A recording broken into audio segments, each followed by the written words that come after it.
अगर मान लो आपसे पूछा जाता है कि सरफेस एरिया स्केलर क्वांटिटी है या वेक्टर क्वांटिटी है। फॉर एग्जांपल ये रहा हमारा एक सरफेस, इसका जो एरिया है अर्थात क्षेत्रफल है, ये स्केलर क्वांटिटी है या वेक्टर क्वांटिटी है। तो ये बड़ा नेचुरल सा टेंडेंसी है कि हमें दिखता है कि क्षेत्रफल स्केलर क्वांटिटी है। फॉर एग्जांपल अगर मान ले इसका डायमेंशंस बताया गया है कि ये मान ले एक वर्ग है, स्क्वायर है एक, इसका डायमेंशन बताया गया है, चारों जो इसके भुजाएं हैं अर्थात चारों साइड 2 मीटर का है, तो इसका जो एरिया होगा ये होगा 4 स्क्वायर मीटर।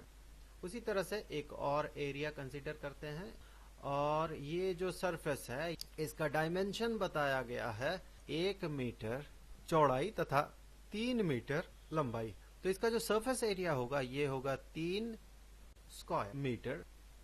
सो ये जो सरफेस एरिया है इसे अगर बहुत ऑर्डिनरी वे में देखें तो लगेगा कि ये स्केलर क्वांटिटी है, लेकिन फिजिक्स इसे वेक्टर क्वांटिटी की तरह डील करता है।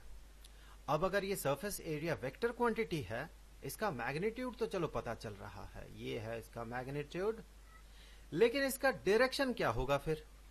देखिए अगर इसका डायरेक्शन हम मानते हैं ये जो भुजा है, ये जो साइड है, अगर ये इसका डायरेक्शन होगा तो कुछ ऐसा डायरेक्शन होगा इसका।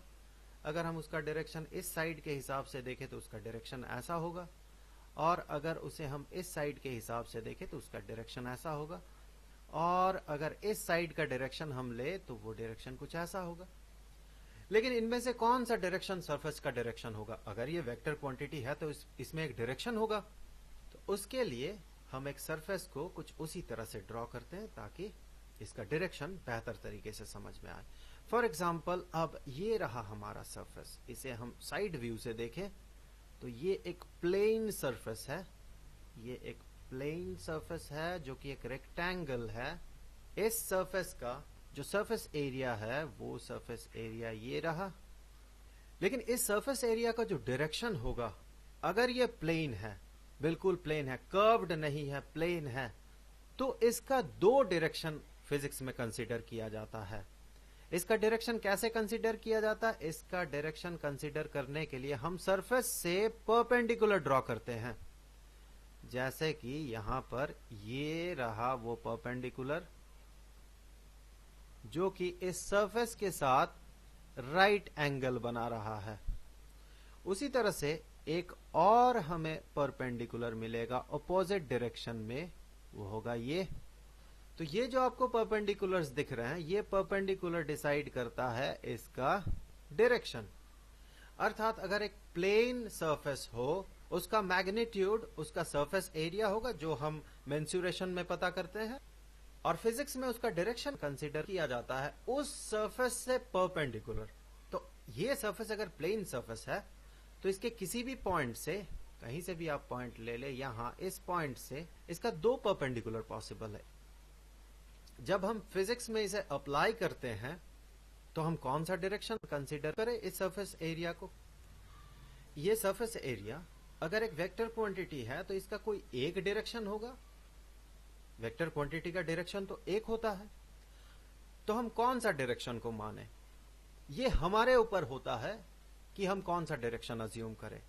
एक सर्टेन प्रॉब्लम को सॉल्व करते हुए अगर हमने इस डायरेक्शन को इसका डायरेक्शन माना इस सरफेस का, तो हम उस प्रॉब्लम में कहीं भी इस डायरेक्शन को उसका डायरेक्शन नहीं मान पाएंगे। तो ये कन्वेंशन क्लियर है? एक प्रॉब्लम को सॉल्व करने के लिए इस सरफेस का डायरेक्शन एक ही होगा जो हम मानेंगे। उसी तरह से अगर मान ले कि एक सरफेस है, जो सरफेस कर्व्ड सरफेस है, अब इस कर्व्ड सरफेस में किसी भी एक सर्टेन रीजन में, मान ले इस रीजन में, हम इसका डायरेक्शन पता करना चाहते हैं, तो इस पॉइंट से 2 डायरेक्शन पॉसिबल होगा। पहला डायरेक्शन तो बाहर की तरफ, और दूसरा डायरेक्शन कर्व्ड सरफेस से अंदर की तरफ। कर्व्ड सरफेस का डायरेक्शन किसी भी एक सर्टेन रीजन का, देखिए कर्व्ड सरफेस का तरह तरह का डायरेक्शन पॉसिबल है। जैसे अगर यहां से हम डायरेक्शन कंसीडर करें तो वो डायरेक्शन कुछ ऐसा होगा, ये उसका डायरेक्शन नहीं होगा, अर्थात इस जगह पे उसका डायरेक्शन बदल जाएगा। तो कर्व्ड सरफेस में अलग अलग पॉइंट में अलग अलग डायरेक्शन मिलेगा हमें। और इस पॉइंट से और एक परपेंडिकुलर पॉसिबल है, वो परपेंडिकुलर होगा इस डायरेक्शन में। कर्व्ड सरफेस में ये क्लियर है कि अगर हम डायरेक्शन कंसीडर करेंगे तो इसका जो डायरेक्शन होगा ये आउटवर्ड डायरेक्शन को काउंट किया जाएगा।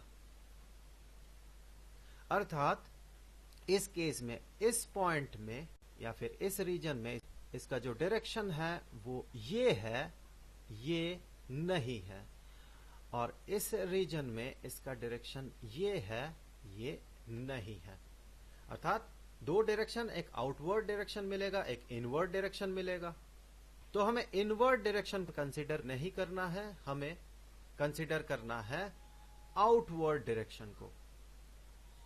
अर्थात कर्व्ड सरफेस में सिर्फ एक ही डायरेक्शन होता है, प्लेन सरफेस में दो डायरेक्शंस होते हैं किसी भी जगह पे, किसी भी पॉइंट पे। और प्लेन सरफेस में आप किसी भी पॉइंट से डायरेक्शन कंसीडर करें, सारे डायरेक्शन एक ही डायरेक्शन को इंडिकेट करता है। जैसे कि ये डायरेक्शन और ये डायरेक्शन दोनों एक ही डायरेक्शन को शो कर रहा है। लेकिन कर्व्ड सरफेस में अलग अलग पॉइंट में डायरेक्शन अलग अलग होता है।